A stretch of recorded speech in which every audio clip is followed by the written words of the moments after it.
fait pas tant. Je voulais juste vous présenter au passage d'autres personnes qui sont là ce matin et qui font partie de la même organisation missionnaire que Timothée, Juan et su esposa et su familia. Donc Juan et Aynar et leurs 3 enfants sont au Pays Basque du Sud, donc en Espagne, comme il faut le dire. Ils sont tous les 2 membres de la WEC internationale et ils sont là, ils sont venus de l'autre côté de la frontière. Je vous dis bonjour. Aynar, elle est donc du Pays Basque et Juan vient du Venezuela. Et on se connaît depuis quelques années. Nous sommes très heureux de vous avoir parmi nous. Merci. Muchas gracias.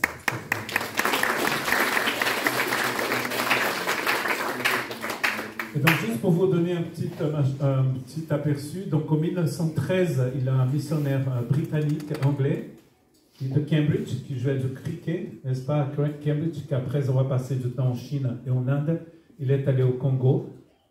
Et c'est le début de cette organisation missionnaire qui s'appelle WEC, de laquelle nous faisons partie d'ailleurs, Suzanne et moi, et Lorraine, et aussi ce couple qui est là ce matin. Donc, les personnes de cette organisation sont partout sur la planète. On peut être pasteur d'une église locale, on peut travailler des enfants de rue, et en pleine forêt amazonienne, traduire la Bible, implanter des églises sur tous les continents, et le travail médical aussi qui est fait dans beaucoup de pays. Et voilà, et nous avons la joie d'accueillir Timothée et Yuki qui va partager la parole, mais il va sûrement nous raconter un peu ce qu'il a fait un petit peu en Asie. Bienvenue, Timothée. Nous connaissons Timothée depuis notre arrivée en France, et ses parents aussi, et son frère et toute la famille. Alléluia. Il fait bien les intros, hein. Bonjour. Bonjour Timothée. Il y avait plus de bonjour sur la gauche, alors je vais recommencer. Bonjour. Bonjour. Ah, c'est bien, là c'est à peu près équitable. C'est parfait. Et ça fait vraiment, vraiment plaisir, et ça c'est pas une petite phrase qu'on dit à chaque fois qu'on prend la parole, mais ça fait vraiment plaisir d'être ici dans l'église de Tarnos. On n'est pas à Biarritz ici, hein. Voilà. Nous on vient de l'Alsace, et j'aime pas dire qu'on vient de Mulhouse, bien qu'on soit à 7 minutes en voiture de Mulhouse. Je dis nous sommes de Sausheim. Sausheim. Et personne ne sait où c'est sur la carte de la France, comme j'imagine Tarnos aussi. Mais c'est bien. Quand c'est petit, c'est précieux. Et ça fait plaisir d'être avec la même famille. Nous appartenons à la même famille. Amen. Même si on ne se connaît pas, on ne s'est jamais rencontrés, à part quelques-uns, nous ne sommes pas des cousins. Si vous faites partie de la famille de Dieu, je dis bien si vous êtes partie de la famille de Dieu, vous êtes membres de la même famille et nous sommes frères et sœurs. Amen. Amen. Nous arrivons de l'Alsace en avion. Comme c'était moins cher que de prendre la voiture, c'est pas mal ça, hein? Et on a atterri jeudi et on repart demain. Mon épouse est originaire de Hong Kong, donc ça c'est plus loin que Sausheim. C'est à l'autre bout du monde. Moi j'ai des parents qui sont britanniques et aussi missionnaires de cette belle mission qui s'appelle la WEC. Mon papa est d'origine écossaise, ma mère est anglaise. D'habitude je dis que je suis écossais et anglais. Puisque l'Écosse a perdu, je suis anglais. Voilà. Il y aura une finale France-Angleterre et l'arbitre sera du Brésil. Nous apportons les salutations de la petite équipe de la base d'envoi de la WEC, tout près de Mulhouse. L'année dernière, il me semble que vous avez eu la visite de Marcus et de Béatrice, qui sont venus, eux, en voiture, et qui sont retournés en voiture aussi. Je veux profiter tout de suite pour dire merci à Junior et Suzanne de nous avoir si bien accueillis et d'avoir été un guide. Un guide. Si un jour tu as besoin d'un autre boulot, tu deviens guide touristique du Pays Basque. Voilà, il est modeste et polyglotte. Effectivement, on se connaît depuis très longtemps dans le Nord. Oui, il y a les ch'tis sont toujours là. Il y en a qui quittent les ch'tis pour venir dans le Pays Basque. Et je comprends parfaitement. Vous ne leur direz pas, mais je pense que même l'Alsace, qui est une très belle région, nous avons les Vosges. Vous avez quand même je pense, l'une des plus belles régions de toute la France. Ça, c'est clair. Hein. Vous avez la montagne et la mer. Nous, on a la montagne et la montagne. Voilà. Donc, vous êtes vraiment bénis. Merci aussi à Fanny et Nathalie et les enfants de nous avoir si bien accueillis. Merci pour la voiture qui n'est pas tombée en panne. Et de nous avoir si bien accueillis aussi hier pour cette rencontre WeConnect avec des jeunes de jusqu'à Toulouse et Bordeaux qui sont venus à la Surf Church pour une magnifique journée, connectés aussi avec les autres jeunes baptistes de France. C'était vraiment une belle journée. D'ailleurs, cet après-midi, puisque la France joue très tard ce soir, donc vous êtes sûrement libre cet après-midi pour nous rejoindre à 16h30 à la Surf Church, inviter des gens qui ne connaissent pas Jésus, ou des gens qui pensent connaître Jésus, mais qui n'ont qu'une religion, c'est pas pareil, hein, et qu'ils puissent découvrir le message de l'Évangile cet après-midi, et ce sera l'occasion de prêcher Jésus. Tout à l'heure, Junior a commencé ce culte avec un verset formidable, pourtant je l'ai lu combien de fois, mais c'est comme si ce verset est devenu encore plus fort ce matin. Il a dit, proclame sur la montagne Sion la bonne nouvelle. Proclame sur la montagne Sion la bonne nouvelle. Et c'est ce que je vais faire ce matin et de nouveau cet après-midi. Proclamer la bonne nouvelle dans un monde de très mauvaises nouvelles.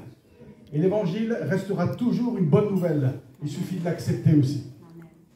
Ça me fait plaisir de revenir ici, dans la région, parce que j'étais venu quand j'avais peut-être 14-15 ans. On habitait à Clermont-Ferrand. Et on a pris le train, on est arrivé jusqu'à Irun.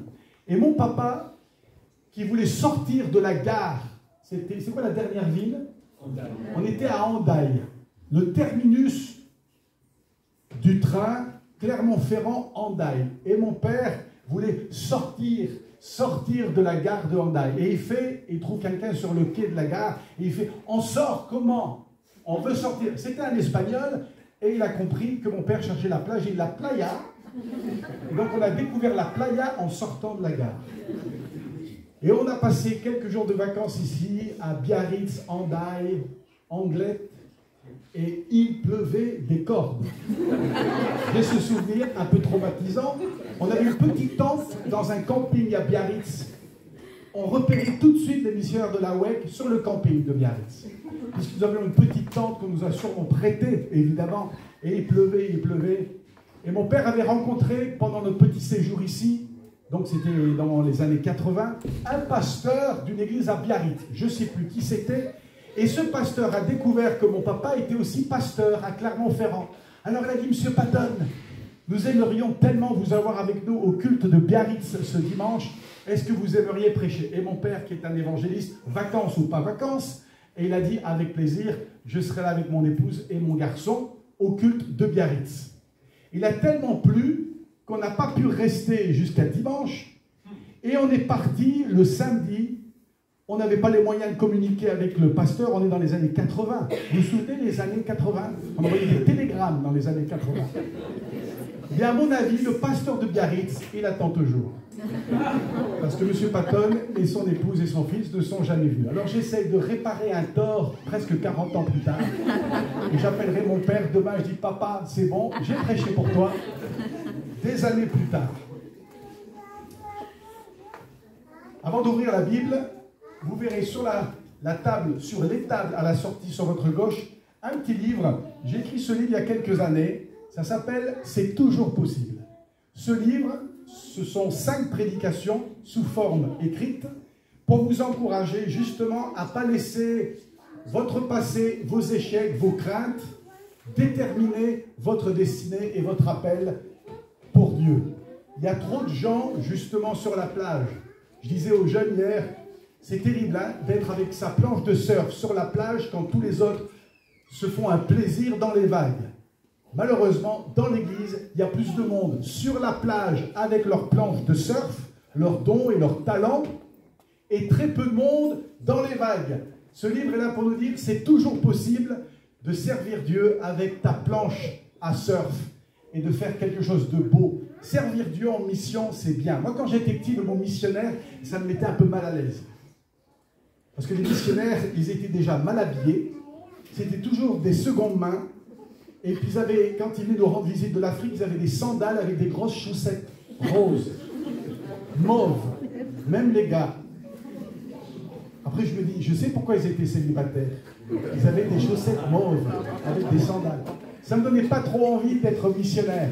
Mais je peux vous dire, la vie d'un missionnaire, c'est une vie d'aventure. Et vous êtes missionnaire là où Dieu vous envoie, que ce soit à l'autre bout de la rue ou à l'autre bout du monde. Yuki et moi, nous avons travaillé des années en Asie du Sud-Est, au Cambodge. Mais qu'on soit là-bas à Phnom Penh, ou qu'on soit en Alsace, ou ici, nous sommes en mission, nous sommes sur la vague.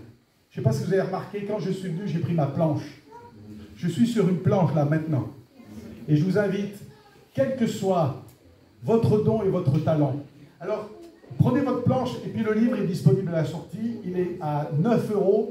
Et quand vous trouverez quelqu'un, après l'avoir lu, qui est aussi sur la plage, à tourner en rond, à se demander si Dieu peut se servir de lui, vous lui donnez ce livre. Et ça va l'encourager. Et puis vous verrez aussi à la sortie, on vous le remettra. C'est notre petit cadeau. Comme ça, notre valise, demain, sera plus légère. Le dernier numéro du journal Transmission de notre mission, la WEC, notre ami Joël, qui est au bureau, nous a remis ce gros paquet, donc il faut lui faire plaisir à Joël. Et comme ça, vous aurez de la lecture. Et vous allez pouvoir aussi prier pour les missionnaires de la WEC. On est 2000 missionnaires. Ça en fait, hein, dans 90 pays. Et il y a de la place encore pour servir Dieu dans cette mission. Est-ce que vous avez vos Bibles avec vous ?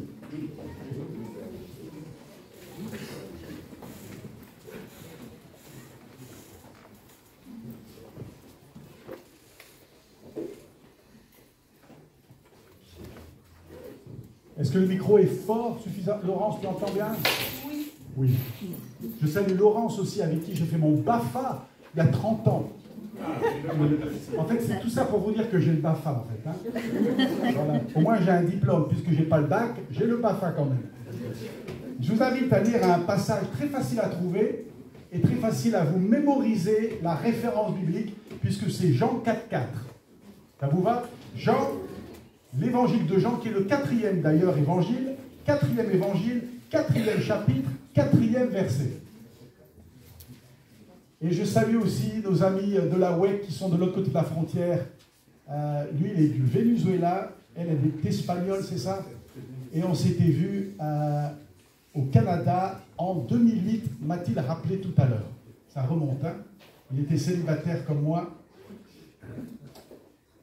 Nous nous sommes mariés, Yuki et moi, que depuis 2 ans et 3 mois. Quand nous étions mariés 1 semaine, l'auditoire applaudissait. Quand nous étions mariés 6 mois, la moitié de l'auditoire applaudissait. Après 2 ans et 3 mois, plus personne.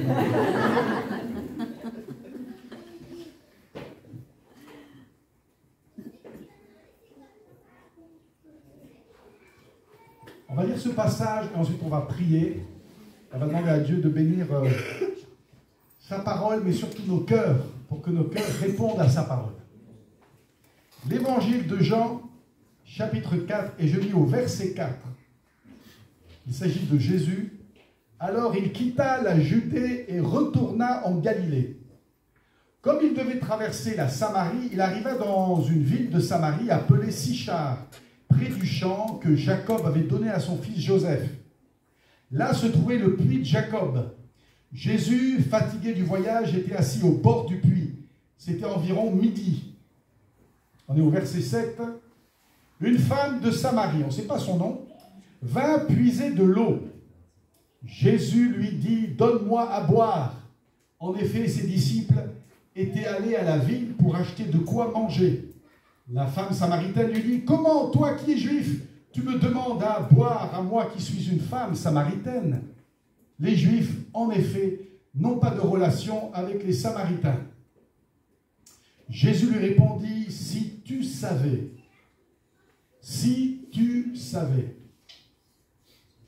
quel est le cadeau de Dieu et qui est celui qui te dit, donne-moi à boire, tu lui aurais toi-même demandé à boire et il t'aurait donné de l'eau vive. Seigneur, lui dit la femme, tu n'as rien pour puiser et le puits est profond. D'où aurais-tu donc cette eau vive? Es-tu, toi, plus grand que notre ancêtre Jacob, qui nous a donné ce puits et qui a bu de son eau, lui-même, ses fils et ses troupeaux. Jésus lui répondit, toute personne qui boit de cette eau aura encore soif.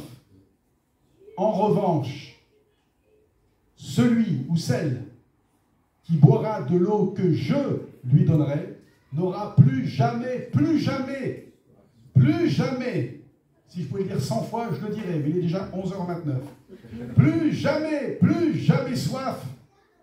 Et l'eau que je lui donnerai deviendra en lui ou en elle une source d'eau qui jaillira jusque dans la vie éternelle. Amen. Amen. Amen. Merci. On va fermer nos yeux. Et je sais qu'on a déjà prié, mais on va vraiment demander à Dieu qu'il saisisse nos cœurs par sa parole et qu'il nous transforme par le message de l'Évangile. Ce message a déjà transformé des millions de vies en 2000 ans. L'Évangile change encore aujourd'hui, en 2023, le cœur de tous ceux qui s'approchent de Jésus. Seigneur, nous voulons te remercier pour l'occasion que tu nous donnes, Seigneur Jésus, ce matin, de nous retrouver autour de ta parole. Je te prie pour celles et ceux qui se trouvent comme cette femme, assoiffés, fatigués, épuisés par la chaleur du soleil, qu'ils puissent ce matin trouver l'espérance et la vie éternelle et le réconfort dans le nom de Jésus. Amen. Là se trouvait le puits de Jacob. J'aimerais zoomer sur ce verset 6. Là se trouvait le puits de Jacob. Parfois, quand on lit trop vite un texte, on passe à côté de détails très importants.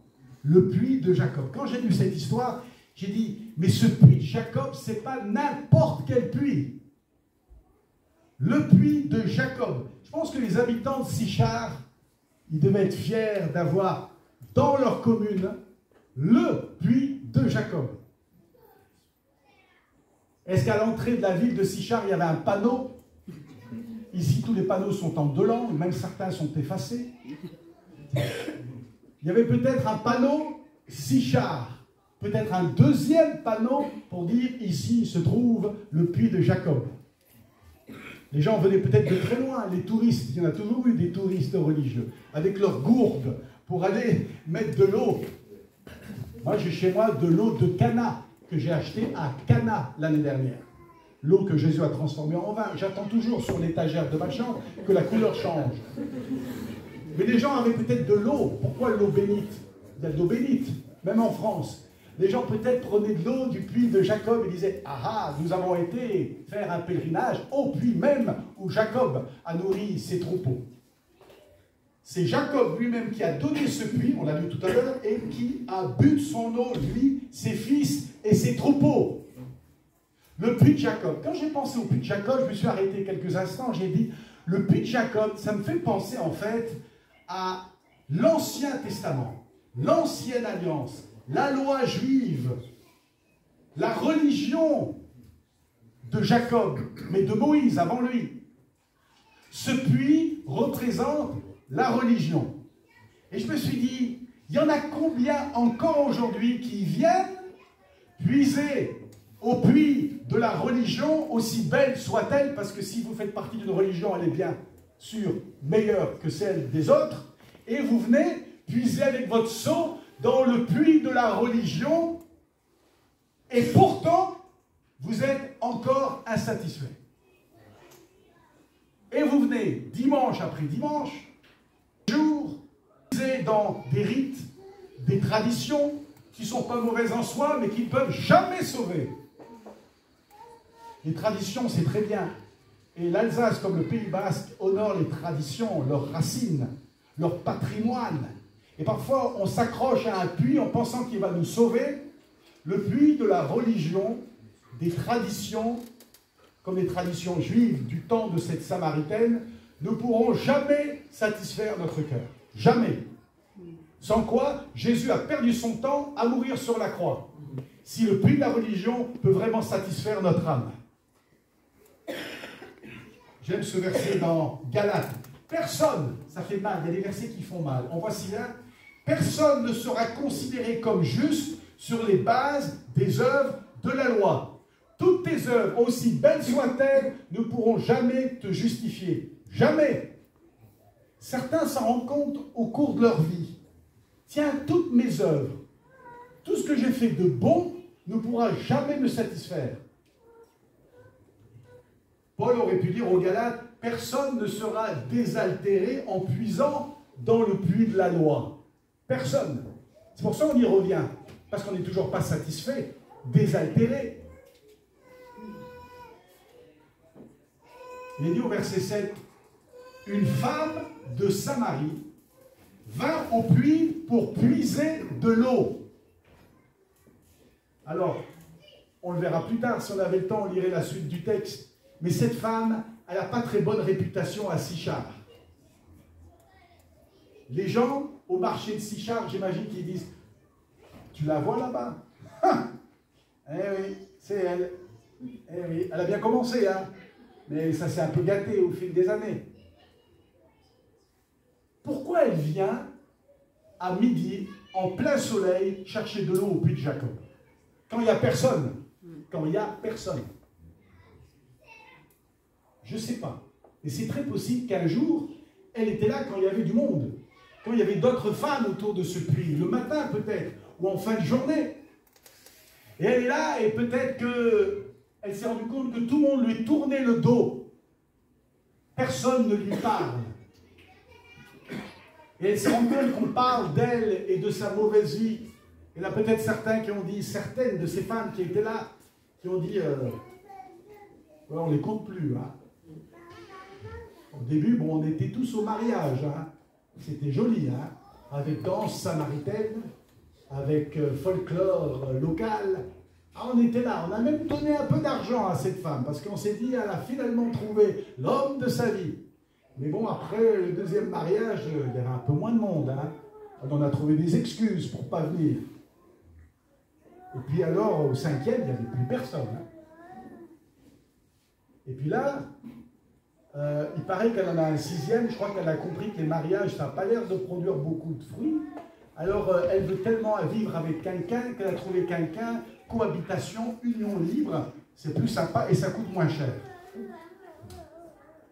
Et quand cette femme de mauvaise vie est arrivée au puits de Jacob, ce jour-là, à midi, le timing de Dieu, connexion divine.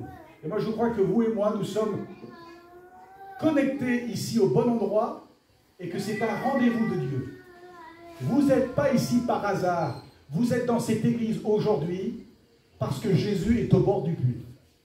Pour vous. Ce n'est pas par hasard que nous sommes là, que je suis là. Jésus est là au bord du puits, même à midi. Les gens qui se disent, ah, là, je vais m'arranger pour. Jésus est là, même à midi. Amen. Et Jésus est venu en plein soleil, à midi, pour rencontrer une femme. Il a fait le déplacement pour une femme. Jésus a fait le grand déplacement pour toi. Parce que le plus grand déplacement, ce n'était pas ce jour-là, quand il était fatigué, pour s'asseoir au bord du puits. Le plus grand déplacement, c'était quelques années avant, quand Dieu lui a dit, « Fils, va vers ce monde qui pense trouver la solution dans la religion. Ce que ce monde a besoin, c'est d'une relation avec moi, le Père, son Créateur. » Et quand elle arrive ce jour-là, il y a Jacob et il y a Jésus. Elle ne sait pas que lui, il s'appelle Jésus, mais elle sait que ce puits s'appelle Jacob. Il y a Jacob et Jésus. Ça commence par la même lettre d'ailleurs. Ça a le même nombre de lettres d'ailleurs. Mais ce n'est pas pareil. Jacob ne pourra jamais te satisfaire. Il y a des gens qui s'accrochent à leur tradition. Ah, c'est la tradition de ma grand-mère. C'est elle qui m'a donné ce médaillon, alors j'y tiens maintenant et je vais mourir avec ça dans ma main. J'aimerais te dire ce matin, et c'est la raison pour laquelle on a fait 1000 km et on en fera 1000 demain, c'est pour te dire, laisse Jacob, laisse les morts enterrer leurs morts et tourne-toi vers celui qui a vaincu la mort. Amen. Amen. Oui, amen. Choisis entre Jacob et Jésus. On ne peut pas avoir les deux. Les gens qui veulent, ils font de l'équilibriste. Ils ne travaillent pas dans un cirque, mais en fait, ils sont là. Et ils ont Jacob, parce que c'est quand même nos traditions. On sait que ce n'est pas écrit dans la Bible, mais bon, c'est comme ça. Il faut honorer aussi nos ancêtres. Alors, ils ont Jacob et ils veulent Jésus. Ils ont Jacob et Jésus. Jacob et Jésus. Laisse tomber Jacob. Et tourne-toi vers Jésus. Parce qu'il n'y en a qu'un qui est sorti de la tombe et qui est vivant aujourd'hui, il n'y en a qu'un. Et il s'appelle Jésus. Amen. Il ne s'appelle pas Jacob. Amen. Il s'appelle Jésus. Est-ce que tu le vois, Jésus, ce matin au bord du puits? Toi, tu viens et tu dis, je viens chercher de nouveau de l'eau dans le puits de Jacob, comme toujours. Ah, avec ma maman, on venait au puits de Jacob. On a des vieilles photos en noir et blanc. Ah, c'était beau le puits de Jacob. Hein? Ah là là, on a des souvenirs du puits de Jacob. C'est beau le puits de Jacob, mais le puits de Jacob ne pourra jamais te sauver. C'est pas parce que c'est beau que c'est vrai. Amen. Jésus n'était pas beau, mais il est la vérité. Amen. La Bible nous dit qu'il n'y avait rien pour attirer nos regards. Et pourtant, c'était lui, sur la croix. Quand on a chanté tout à l'heure ce vieux cantique, la croix était son trône. Mais j'ai chanté toute ma vie, ça. Et j'ai réalisé, j'avais du mal à chanter, j'ai dit, son trône, c'était la croix. Non mais quel roi va prendre la croix et les clous comme trône? Aucun. J'ai rencontré le roi du Cambodge. Quelquefois, on s'est écrit le roi Norodom Sihamoni. Il a un très beau palais à Phnom Penh en face du Mekong. Lui, il a un trône très confortable. Mon roi Charles III, vous savez que la reine est partie, hein? Le roi Charles III, il a un trône, vous l'avez vu, quand il a été couronné, il y a quelque temps. Il n'y a qu'un roi qui a choisi la croix comme trône. Ça vous parle pas, ça? C'est pas de l'amour, ça? Alors qu'il n'a rien fait. Jésus n'a rien fait. Il est le Fils de Dieu et il choisit comme trône la croix. Et il est resté des heures en agonie sur ce trône-là. Pour toi et pour moi. Jésus, au verset 10, se tourne vers cette femme. Un homme et une femme qui parlent tout seuls au bord d'un puits, ça ne se faisait pas. En plus, juif et samaritains. Et Jésus, j'aime bien quand il commence, il dit, si tu savais quel est le cadeau de Dieu et qui est celui qui te dit, donne-moi à boire. J'aime bien les phrases qui commencent par, si tu savais. On dit ça aux enfants quelques jours avant Noël. Si tu savais le cadeau que je vais mettre sous le sapin le 24 décembre, ah, j'ai envie de te le dire, mais je ne dis rien. Et l'enfant, il ne dort plus après. Hein. Il prend des somnifères parce qu'il veut savoir c'est quoi sous le sapin. Si tu savais, excellent communicateur, Jésus. Si tu savais, femme de Samarie. Si tu savais quel est le cadeau de Dieu. C'est moi. Moi, j'aurais dit c'est moi. J'ai un ego tellement grand que j'aurais dit c'est moi le missionnaire qui était au Cambodge. Jésus, il a vraiment, avec feinte, hein, il dit si tu savais le cadeau de Dieu. Si tu savais. Qui est celui qui te dit donne-moi à boire. Et tu lui aurais toi-même demandé à boire et il t'aurait donné de l'eau vive. C'est-à-dire que quand tu lui demandes, il donne. Là, dans ce verset, c'est tout clair. Si tu lui demandais, il te donnerait. Peut-être pas une maison à côté de celle de Napoléon III à Biarritz, mais il te donnerait bien plus que ça. Le plus beau des cadeaux, la vie éternelle et la paix dans ton cœur, que tes péchés sont pardonnés. Ça, c'est le cadeau de Dieu. Si tu savais. Est-ce que cette femme, à quel moment elle sait? À quel moment, on dit en anglais, the coin dropped? À quel moment la petite pièce de monnaie, elle a fait ting, et elle s'est rendue compte? Mais c'est pas n'importe qui, lui. Je lisais l'autre jour, quand tu fais ça, je pense à notre reine Élisabeth. Je lisais l'autre jour cette femme en Écosse, pas loin du château de Balmoral. Il pleuvait, comme souvent en Écosse. Le jour où il ne pleut pas, ils prennent des photos pour dire qu'il n'a pas plu ce jour. Et il pleuvait au château dans la région de Balmoral. Il y a une dame qui est trempée et qui n'a pas de parapluie, qui vient à une ferme et qui toque à la porte. Et la fermière, elle ouvre, elle dit « Oui, oulala, vous êtes bien trempée, ma pauvre dame. » Et la dame dit « Écoutez, je dois retourner à la maison, est-ce que vous n'auriez pas un parapluie ?» Et la fermière, elle dit « Oulala, c'est qui cette dame ? Alors j'ai 2 parapluies, un neuf en soie parfait, qui n'a pratiquement jamais été utilisé, et un qui est usé et qui tient vraiment par la foi, celui-là. » Alors, elle a dit « Elle risque de ne pas me le rendre le beau. Alors si je perds le vieux, c'est pas très grave. » Elle lui donne à cette dame le vieux parapluie. Et la dame dit « Merci, merci. » Et elle est repartie avec un parapluie pourri. Le lendemain, ça sonne à la porte, et le valet arrive et remet le vieux parapluie à la fermière et lui dit « La reine d'Angleterre vous remercie infiniment pour le... » Et c'est une histoire vraie. D'ailleurs, la reine se promenait souvent comme ça, toute seule, près du château de Balmoral. Et cette femme, elle s'est dit « Oh, si j'avais su ! Si tu savais ! Si tu savais que c'est Jésus qui vient frapper à ta porte, tu ne donnerais pas quelque chose de bas prix, tu lui donnerais ce qu'il y a de meilleur. Si tu savais que c'est Jésus qui vient à la porte de ton cœur, tu lui donnerais ce qu'il y a de meilleur. Ton cœur, c'est ce qu'il y a de meilleur. Si tu savais, et cette fermière, pendant longtemps, elle a dit « Ah là là là là », c'était la reine Élisabeth II.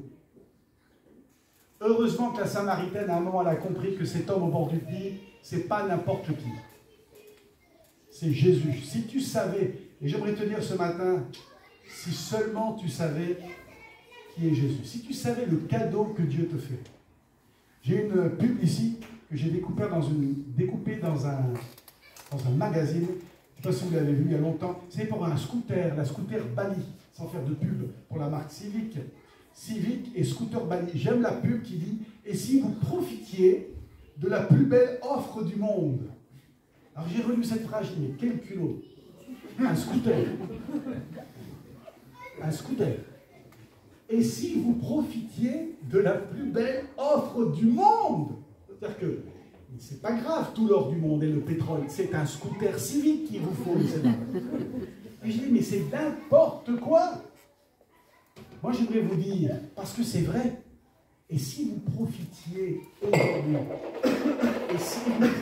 aujourd'hui, de la plus belle offre du monde, à la plus belle offre du monde. Prenez votre temps, le lait est tombé. Vous voulez qu'on chante quelque chose, non? Voilà, il y a du lait partout. Voilà, pour ceux qui veulent savoir ce qu'il y a. Ça a pris la forme de l'Angleterre, tiens. L'Écosse a disparu. L'Écosse a disparu. Le Pays de Galles, on ne sait pas où il est passé. Et c'est vrai que ça ressemble à l'Angleterre. Restez avec moi, il nous reste un quart d'heure. Et laissez pas brûler par terre. Vous savez, cette nuit, il y avait un moustique. Un moustique qui m'a embêté pendant une bonne partie de la nuit. Et à un moment, j'ai prié, j'ai dit, Seigneur, parce que vous savez, un moustique, ça vous garde éveillé, ça veut dire que quand moi je prends le micro, eh ben, je suis fatigué. Et parfois l'ennemi va utiliser même un moustique, même du lait qui est tombé, et certains le regardent encore. Ce lait est tombé, il ne va pas tomber tout là en fait. Et en fait, même l'ennemi, je ne vois pas le diable partout, mais l'ennemi va parfois se servir d'un enfant qui pleure, d'un téléphone qui sonne, d'une porte qui claque, du poulet qui reste dans votre four. Et vous dites, purée, il faut qu'il arrive vraiment à midi pour que je puisse avoir un poulet de qualité pour les invités. Ne laissez pas la distraction vous empêcher de rencontrer celui qui se trouve au bord du puits de Jacob. Jésus dit au verset 13, « Toute personne qui boit de cette eau-ci aura encore soif. » Si tu bois de cette eau-ci, tu auras encore. Le pire, c'est comme des gens qui se droguent, qui se disent « Ouais, mais là, je serais bien si je me drogue encore. » Encore, ils pensent qu'avec le « encore », ça ira mieux. Non. Toute personne, dit Jésus, qui boit encore de cette eau-ci aura encore soif. Tous les puits du monde ne pourront jamais satisfaire ton cœur. Certains vont puiser dans le puits de l'alcoolisme, en pensant pouvoir échapper aux problèmes de la vie, et les problèmes sont toujours là, au réveil.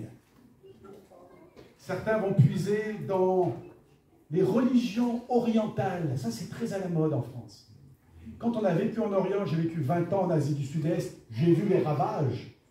Les gens disent « Ah ouais, mais c'est zen !» Tu vois, ça permet de faire du yoga, ça permet d'oublier les soucis du travail. Je me sens tellement mieux. Et on puise sans se rendre compte qu'au fond du puits, c'est du poison. Allez en Inde, une semaine. Vous allez voir les ravages des religions orientales qui paraissent tellement paisibles, mais des gens qui souffrent, et quand ils découvrent que l'eau de la vie, Jésus, est là pour les libérer, même les gens qui sont dans la caste la plus basse découvrent qu'ils sont des pierres précieuses aux yeux de Dieu. Là, il n'y a que l'Évangile qui peut faire ça. Amen. Les gens qui se tournent vers des religions orientales, des gens qui vont... J'étais dans un grand magasin à Mulhouse, je ne vais pas vous dire le nom, et j'étais fasciné, on était là, Yuki et moi, je dis mais c'est fou. Le nombre de livres sur l'ésotérisme, sur le mysticisme, sur la cartomancie, sur les pierres qui guérissent. Et c'était comme les gens étaient agglutinés à ces tas de ces livres en pyramide comme ça. J'ai jamais vu autant de livres sur les sorcières pour les enfants que ces dernières années. Et puis c'est toujours bien présenté. Le puits, il est toujours bien présenté, le puits. On ne voit pas que l'eau elle est empoisonnée. Et là, dans ce magasin, je vois une étagère et je trouve quelques Bibles. Là-bas, dans le coin, parce qu'on est quand même en France, ça fait partie de la culture française, la Bible. Alors on met la Bible là, à 2,90 € dans un coin. J'avais envie de dire à tous ces gens qui étaient au mauvais puits, Jésus est là. C'est dans l'Évangile que vous allez trouver la liberté. Jésus, dans les pages de la Bible, vous allez découvrir combien il vous aime. Laissez tomber ce puits-là et courez vers Jésus. Et c'est ce que j'aimerais vous dire ce matin. Oubliez ce puits-là où vous puisez depuis longtemps. Certains puisent dans les relations amoureuses. Ils vont de conquête en conquête. Et toujours insatisfaits. Toujours insatisfaits. D'ailleurs, cette femme, elle en connaissait, elle, des conquêtes. 6 hommes. Et que la première fois, elle s'est dit, ah, j'ai trouvé l'homme de ma vie. C'est lui. Et ça n'a pas tenu, ils ont divorcé, et ensuite elle a dit, je ne veux pas rester toute seule. Donc elle a trouvé quelqu'un d'autre. Lui, par contre, il était beau, lui. Beaucoup plus beau que le premier. Il est beau, alors elle était fière de sortir dans les rues de Sichar, avec son mari, son deuxième mari. Et puis ça n'a pas tenu. Et puis elle a trouvé un autre. Lui, il était intelligent, lui. Il n'est pas très beau, mais il était intelligent. Elle avait un coefficient intellectuel, mais très haut. Il joue au Scrabble dans le club de Samarie. Elle dit, ah, celui-là, ça sera le bonheur avec lui.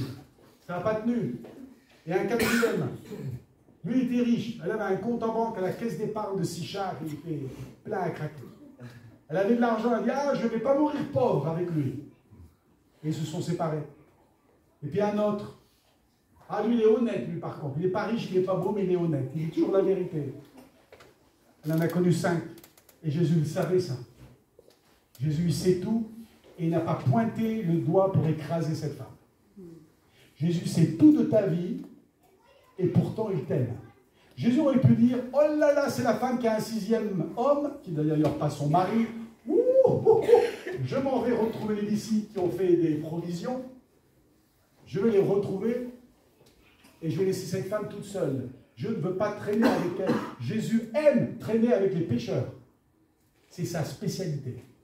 Et si tu penses que tu as tout raté, eh bien, bienvenue au club parce que Jésus t'aime. Et il t'aime pour te changer. Il ne t'aime pas pour que tu restes comme tu es. Ça, ce n'est pas l'évangile. Il t'aime, il connaît ton passé, mais il veut te donner un avenir formidable. C'est Jésus. Verset 14, celui ou celle qui boira de l'eau que je lui donnerai n'aura plus jamais soif. Moi, si je pouvais l'écrire ici. Et on m'a dit qu'il n'y a pas que des Français dans l'auditoire ici. Il y a plusieurs langues. J'aimerais l'écrire dans ta langue. Plus jamais soif. Tu n'as plus besoin de prendre ton seau ou ta cruche. C'est fini. Tu n'as plus jamais soif. Quand j'étais petit, justement à Clermont-Ferrand, on chantait souvent ce petit cantique, ou ce chœur, on appelait ça les chœurs. Les chœurs c'était petit, les cantiques c'était long. Voilà la différence.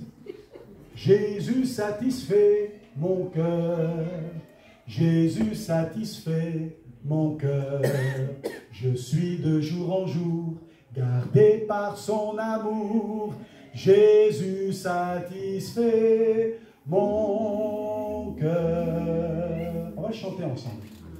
Jésus satisfait mon cœur, Jésus satisfait mon cœur. Je suis de jour en jour, je suis de jour gardé par son amour, gardé par son amour. Jésus satisfait mon cœur. J'aimerais te dire ce matin, il n'y a que Jésus qui peut satisfaire ton cœur. Et cette femme, elle a compris ça. Et j'aime ce verset, on a bientôt fini, verset 15, elle dit, Seigneur, donne-moi cette eau. Ça, c'est le début d'un changement de vie. Quand tu dis, Seigneur, donne-moi cette eau. Dis-lui, c'est important de confesser. Les choses qui sont bien à dire dans son cœur, les confesse. Dis-le, confesse. Hé, Seigneur, donne-moi cette eau dont tu me parles depuis quelques instants. Je veux de cette eau. Et le dernier verset, qu'on n'a pas lu tout à l'heure, mais on va aller tout de suite au verset 28. Alors la femme laissa sa cruche, s'en alla dans la ville et dit aux habitants, venez voir un homme qui m'a dit tout ce que j'ai fait. Ne serait-il pas le Messie? Ah, j'aime bien la question. Elle commence à voir la lumière, les écailles de ses yeux tombent. Elle dit, mais et si c'était le Messie? Alors la femme laissa sa cruche. Et j'aimerais terminer avec ça. La femme laissa sa cruche. Elle n'en a plus besoin. C'est quoi ta cruche? Et tu tiens à ta cruche. Tu dis, alors là, ça, je ne lâcherai jamais.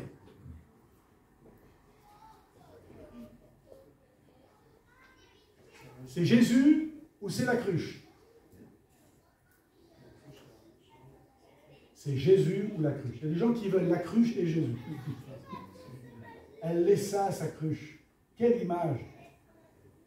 Ta cruche, tu n'en as plus besoin. Si tu as rencontré Jésus, il va te satisfaire. Et l'eau qui va jaillir en toi va jaillir jusque dans la vie éternelle. Il n'y a que Jésus qui fait ça. Il n'y a que Jésus qui nous donne l'eau, qui nous donne la vie éternelle. Laisse ta cruche. Ah ça, je ne le lâcherai jamais. J'en ai rencontré des gens qui ont dit ça, je ne lâcherai jamais. Ils sont comme ça, ils sont tout tendus quand ils vous parlent. Jamais. Jamais. Et Jésus, vous savez quoi? Vous savez quand les enfants, ils ont un truc dans la main là, et on veut qu'ils lâchent. Moi, je l'ai déjà fait. Hein. On va jusqu'à les faire pleurer, les enfants. Et puis on est là, on tire les doigts, ils résistent. Et quand tu tires, les doigts sont tout bleus. Et ils lâchent. Et ça tombe par terre. Ah, Jésus ne fera jamais ça. Jamais avec ta cruche. C'est à toi de dire, j'en veux plus. J'en veux plus de cette cruche. Je veux de Jésus. Moi, je ne vous connais pas. Et je ne sais pas si vous avez la cruche et Jésus. Si vous avez la cruche, si vous avez Jésus, je ne sais pas. Et alors qu'on termine, j'aimerais vous inviter. Et vous restez à votre place. C'est entre vous et Dieu. Et vous savez si vous avez l'eau de la vie éternelle ou si vous continuez à puiser dans un puits qui ne pourra jamais vous désaltérer. Vous le savez au fond. Et je vais vous inviter, parce que je suis un évangéliste, et j'aime donner l'occasion, parce que quelqu'un un jour m'a donné l'occasion. Mes parents m'ont donné l'occasion un soir, dans ma chambre, quand j'étais petit, de donner mon cœur à Jésus. Là, dans mon lit. Et bien, je vais vous inviter. J'aimerais inviter tous les habitants de Sichar à venir au puits. Parce que cette femme est devenue la première évangéliste, je pense. Elle a dit, venez, venez. Elle est rentrée dans les maisons, elle a dit, venez. Elle a dit, hé, mais tu fais quoi à faire ton linge? Laisse tomber. Venez, mais tu fais quoi à nourrir tes brebis? Fais ça ce soir. il y a un homme là au bord du puits. Mais vous faites quoi, jouer au foot? Oui, le foot a commencé à Sichard. Tu fais quoi? Mais viens, viens. En fait, elle a essayé de vider la ville de Sichard pour que tout le monde vienne au puits de Jacob. Pas pour rencontrer Jacob, mais pour rencontrer Jésus. Alors c'est ce que je fais, comme la femme samaritaine. Parce que moi aussi, j'en ai fait des bêtises, mais je sais combien Jésus m'a pardonné. Alors je peux, comme cette femme, dire, hey, venez, venez, il y a de la place au puits où se trouve Jésus. Il y a de la place, il y a de la place pour toi. Et Jésus veut te pardonner parce que son sang a été donné pour te donner la vie éternelle. Seigneur, nous te remercions pour ce récit magnifique, cette histoire vraie. Et quand tu changes une vie, ce n'est pas une légende, ce n'est pas un mirage, ce n'est pas un sentiment d'amélioration. Seigneur, c'est vrai. On change de camp et on abandonne notre cruche parce qu'on a découvert l'eau vive. On a découvert Jésus. À ta place, tu as besoin de Jésus.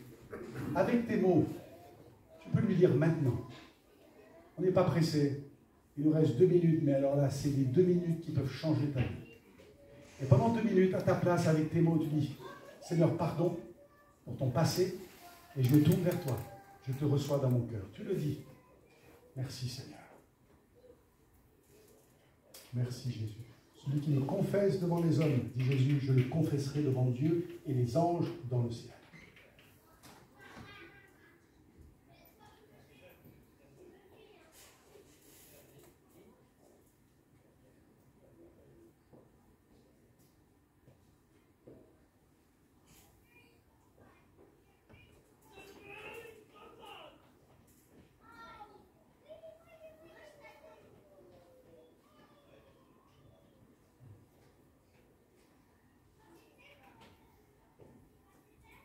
Merci Jésus pour les cruches qui sont abandonnées.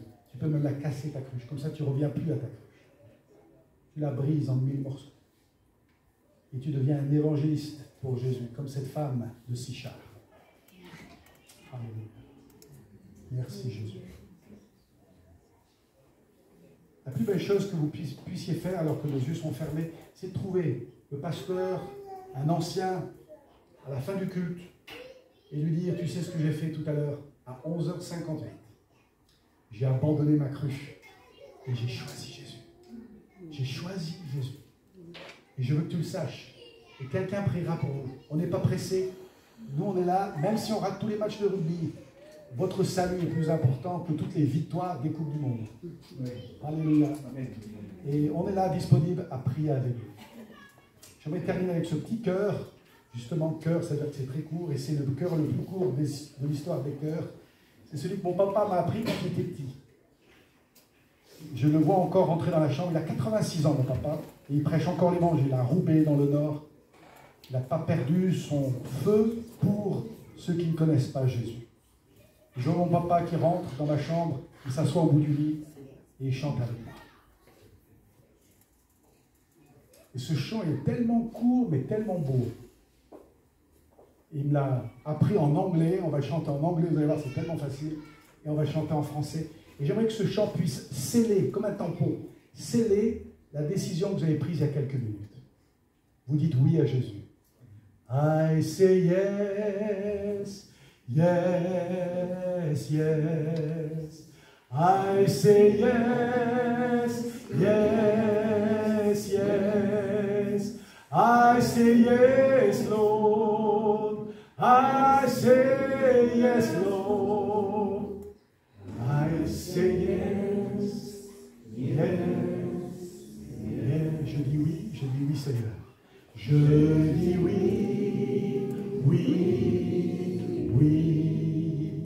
Je dis oui, oui, oui. Je dis oui. Je dis oui, Seigneur. Je dis oui, oui, oui.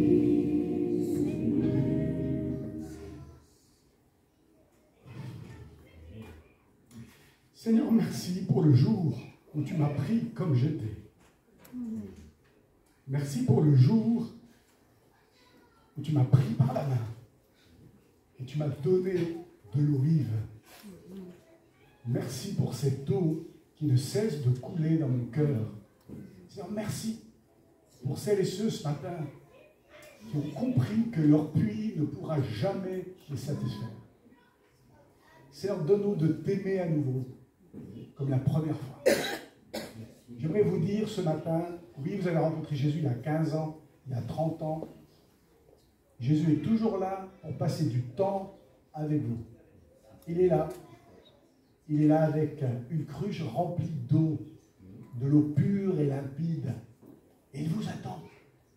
Il aimerait passer du temps, il aimerait que vous puissiez être amoureux de lui comme vous l'étiez la première fois. Vous vous souvenez quand vous êtes tombé amoureux de Jésus? Vous ne parliez que de lui. Tout le monde savait que vous aimiez Jésus. Vous vous souvenez?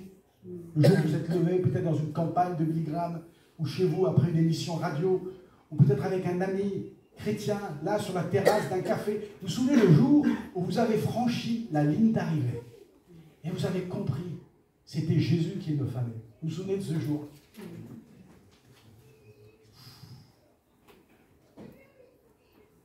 Que vous puissiez aimer Jésus comme la première fois. Parce que lui vous aime autant que la première fois. Lui, son amour, il n'a pas changé. Il vous aime pareil. Avec toutes les bêtises que vous avez faites, toutes les choses que vous avez dites, que vous regrettez, il vous aime autant que la première fois quand vous l'avez rencontré au puits de Jacob. Il vous aime autant aujourd'hui que la première fois. Seigneur, je te prie de lever dans cette église des évangélistes comme cette femme, des proclamateurs de bonnes nouvelles. Seigneur, notre pays de France a tellement besoin d'évangélistes. Seigneur, je te prie de lever des Louis Pala en français, des Renard Banquet français, des hommes, des femmes, des jeunes, des personnes à la retraite qui ont cet appel de l'évangéliste, de celui qui proclame, la bonne nouvelle du salut. Lève des évangélistes comme cette femme à Sichard et qui simplement va dire aux gens du Pays Basque, de Vendée et d'ailleurs, venez, venez, j'ai rencontré un homme qui m'a dit tout de ma vie et qui m'aime tel que je suis. C'est ça qui est formidable. Que Dieu lève des évangélistes basques pour proclamer l'évangile dans le Pays Basque, en France, en Espagne et même au-delà, dans le nom de Jésus. Amen. Amen.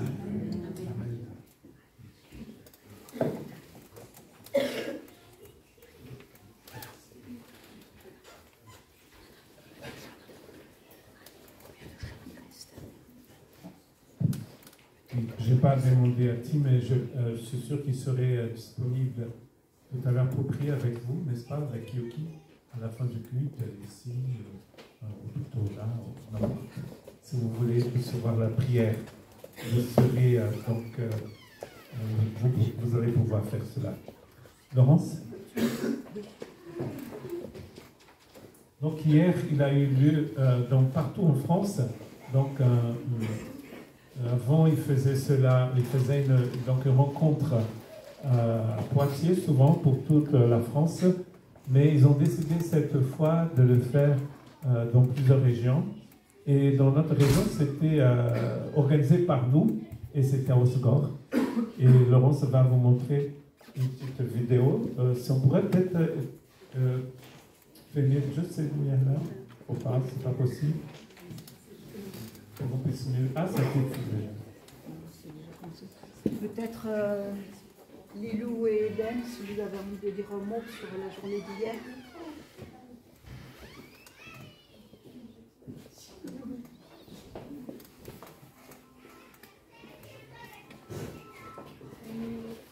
Du coup, moi je viens de Saint-Nazaire, donc c'est à côté de Nantes, donc c'est pas du tout ici. Et cette journée m'a vraiment permis de rencontrer d'autres jeunes chrétiens. Moi je suis dans une petite église donc à Saint-Nazaire, il n'y a pas forcément de jeunes chrétiens. Et c'est vraiment chouette de pouvoir faire des rencontres, justement des rencontres chrétiennes qui nous permettent vraiment de grandir dans la foi aussi. Voilà.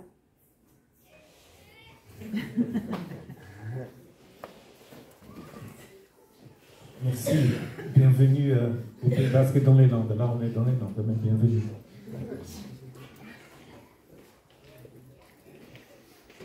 Il a le petit Andriana. Il a le petit Andriana qui a joué. C'est bon? Merci. Je vous encourage toujours à continuer à prier chez vous et là où vous pouvez. Je sais qu'il y a des initiatives qui se font ou se créent en ce moment pour prier pour la situation, pas que au Moyen-Orient, mais partout dans le monde. Si vous voulez vous joindre à des groupes, je sais que Corinne propose un temps de prière à distance, n'est-ce pas Corinne? Sur WhatsApp, vous pouvez vous joindre. Il y a Annick aussi qui propose, n'est-ce pas Annick, un temps de prière. Est-ce que tu peux nous donner quelques détails?